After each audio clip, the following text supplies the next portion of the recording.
Hi Sequels friends, it's the first Friday of a new month and you know what that means. It is time to talk about what's sold in December. Let's get right into it.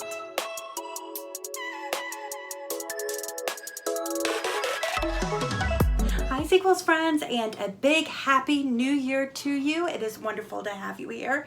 And if you happen to be new, my name is Heather and I am a part-time reseller across various online platforms, and I like to use this YouTube channel to document my journey, talk about all sorts of reselling stuff, some unboxings, some thrifting, all of that jazz. If you love that kind of stuff, you are in the right place. Hover over that Sequels pink icon and hit that subscribe button.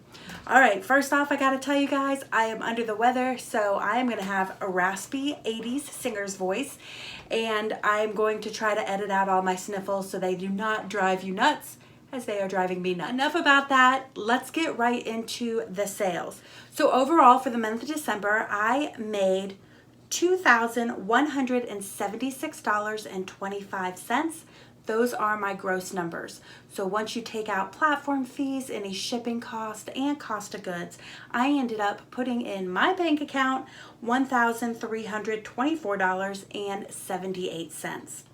Now that is a 20.7% increase to November sales, which came in at about $1,100. Just as a reference, my average monthly sales have been coming in at $1,250, so I did come in a little bit higher than that, but nothing to write home about for holiday sales specifically for me. As I've been comparing this year to last year, it was a 20% increase over last year's numbers, which ended up coming in at $1,106.50. I sold 79 total units, and my average sale price did increase from last month. Last month it came in at $21.39, and this month I'm happy to report it came in at $23.01. I am keeping steady with my over $20 goal.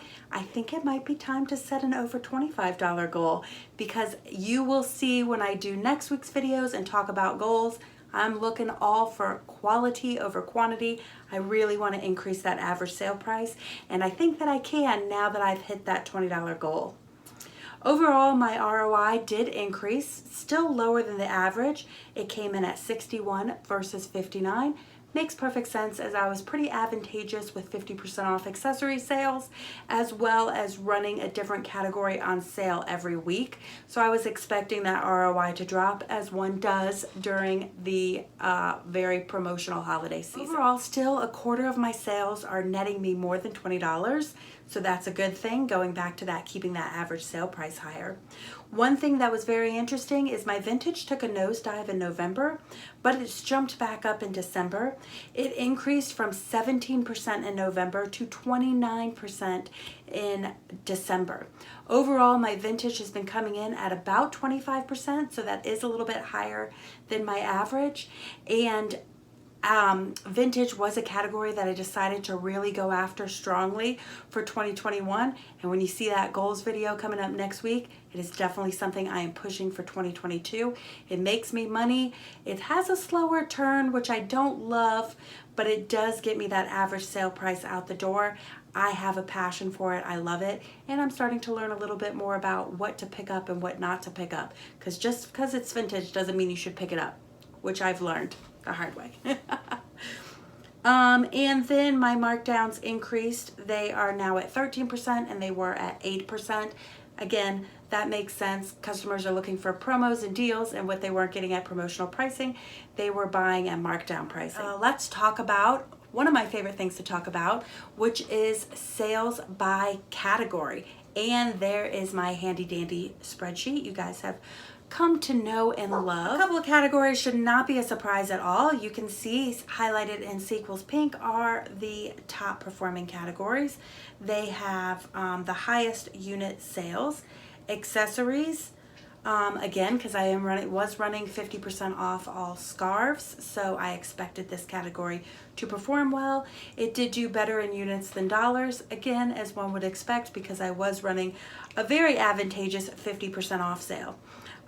So I did 13% of the total units and 9% of the total dollars. Jewelry, another category I ran at 50 off. I did 13% of the total units on 8% of the total dollars. Men's tops creeped up to the tippity top, which was interesting because I don't see this category that often. It is because of that men's unboxing that I did recently. A lot of those items flew out of my shops right out of the gate, and I ended up doing 10% of the units on 6% of the dollars. Again, higher units on lower dollars means I have to move more units to make that money, so there is a little bit lower than average sale price there. And then tops, it's always up at the tippity top. It always performs well for me, and I did 13% of the units on 11% of the dollars. Categories that I was surprised not to see, it was shoes and sweaters. They were at the top of my performance. Shoes are always up there. Dresses are usually always up there. Dresses got close. It did 9%, but it did pull in 15% of the total dollar sales. So I probably should have highlighted that one because it did bring in almost 200 of the 1324. But shoes weren't up there, and I was a little bit surprised by that, as well as some warm wear, especially sweaters. Highlighted in the charcoal are some categories I'm running out of stock on. I sold through all the men's jackets almost that I have.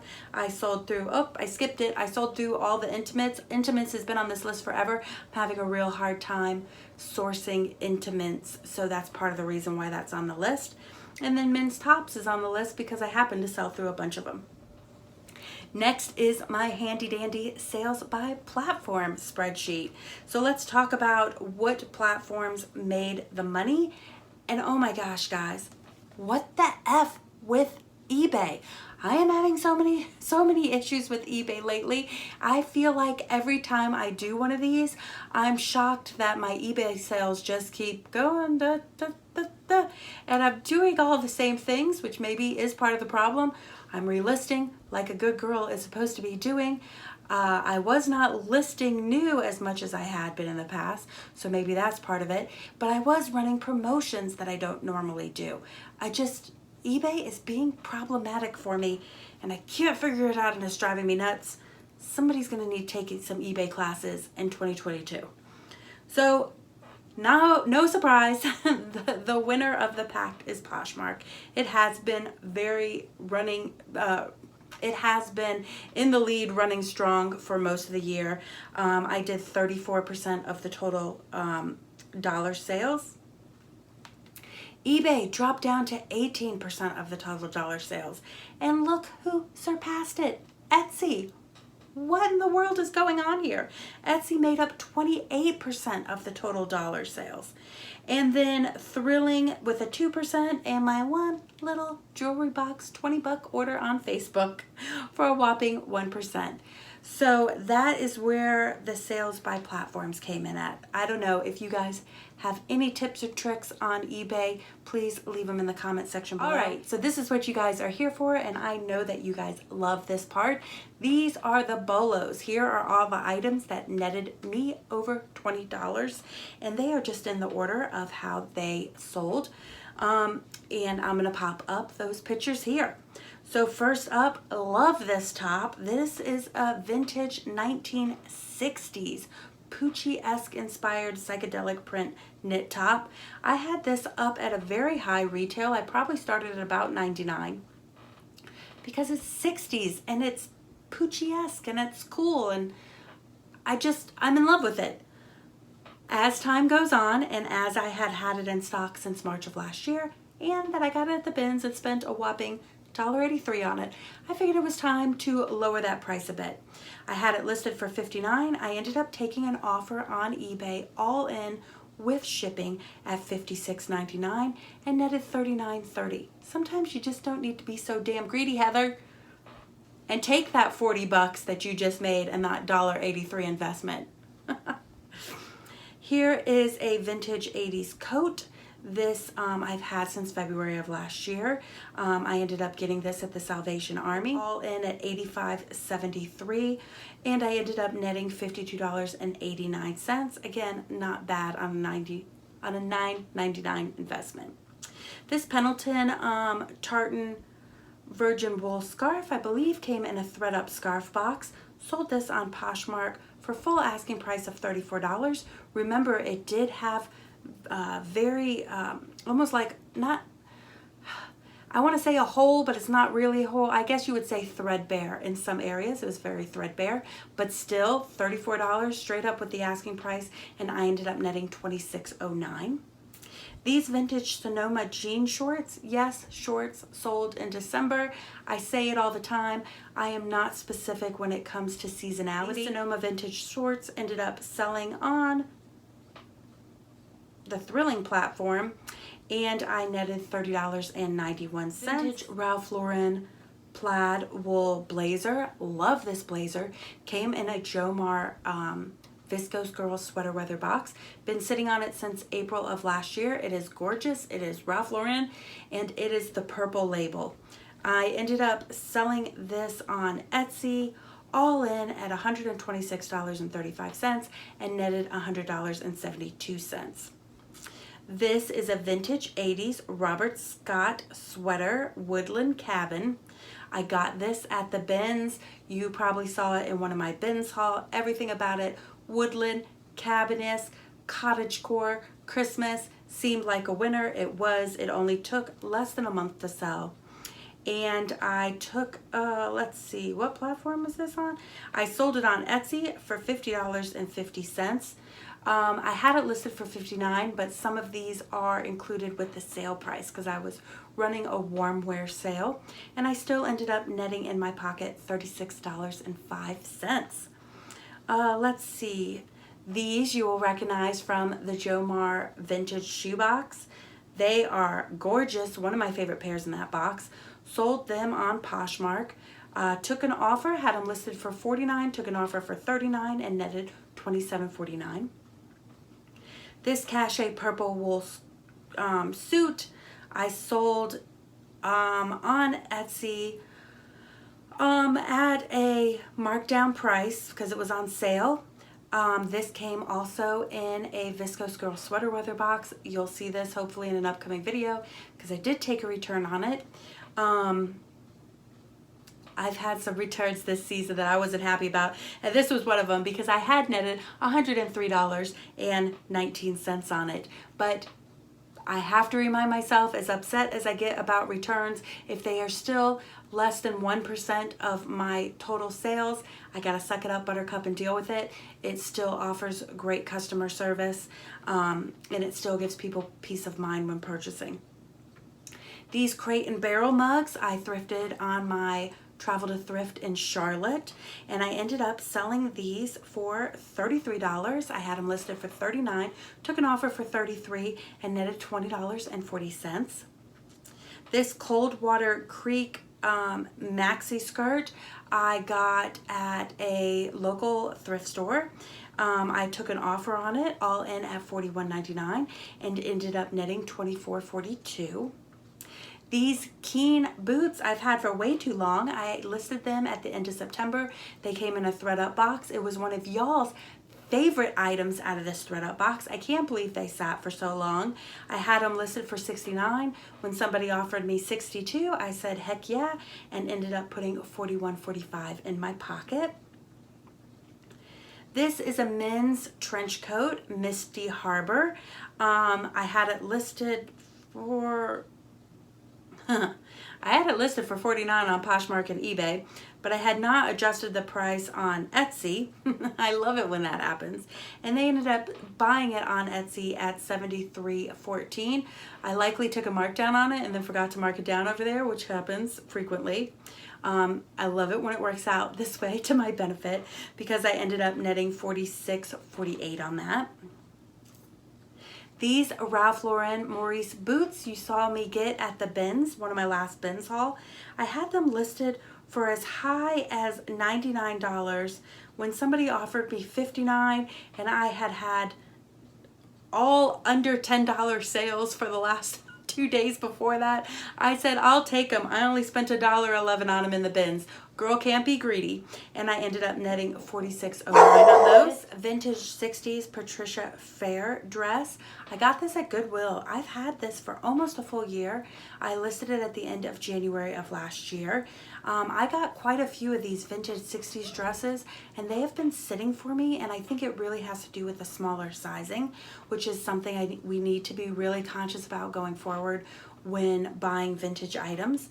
I ended up selling it for $56.19 all in on eBay and netted $34.73. These Levi's you will likely recognize from my recent men's unboxing. They are the olive green corduroys that were so dreamy. I love them.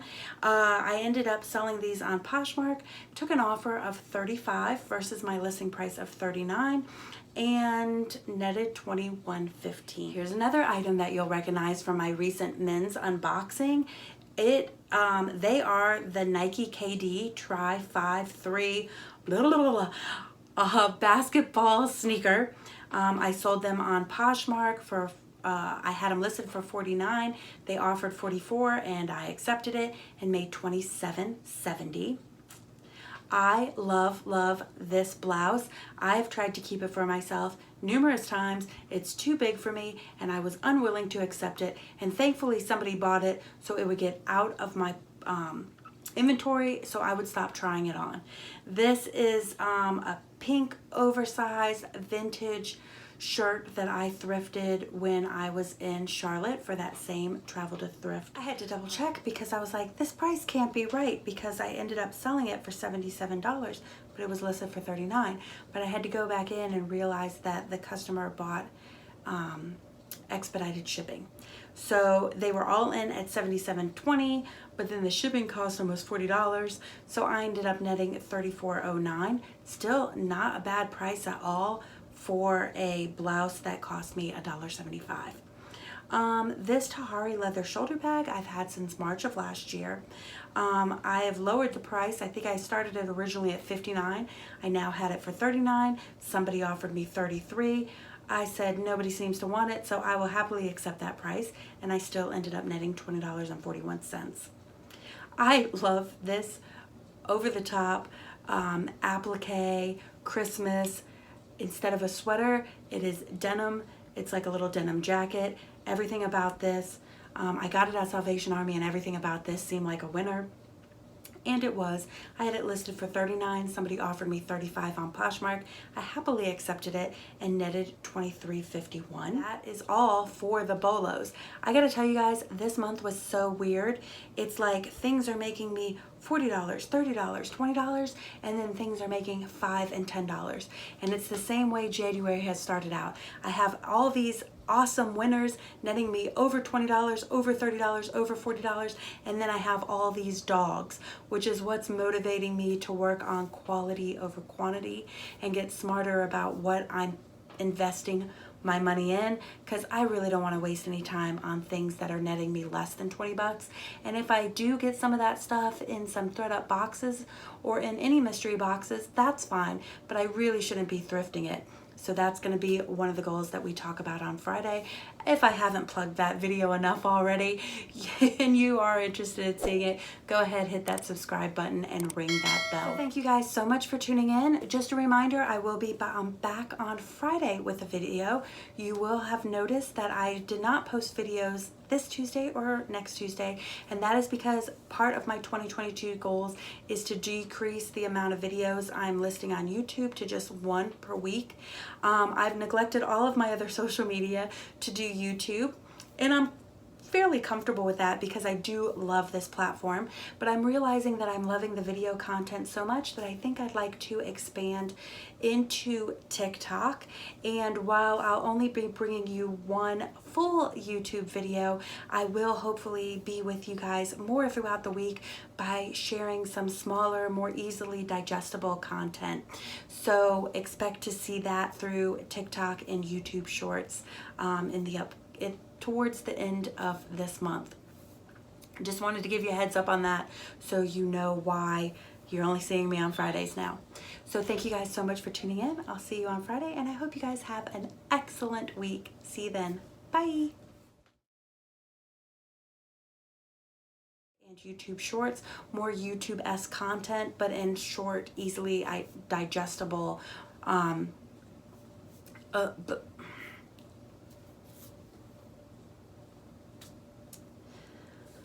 So thank you guys so much for tuning in. Just a reminder.